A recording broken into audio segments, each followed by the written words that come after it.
What's the meaning of cur?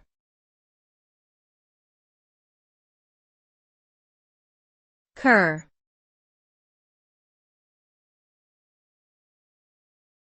Cur.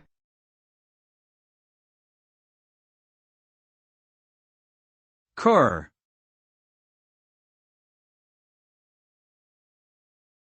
Cur.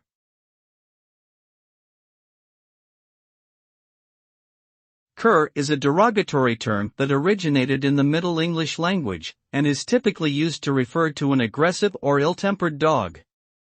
The word carries a negative connotation and is not commonly used in modern-day language. It is often associated with dogs that are considered to be of lower quality or value, such as mixed breeds or those with physical defects. Overall, the term cur is considered to be offensive to many individuals and should be avoided in polite conversation.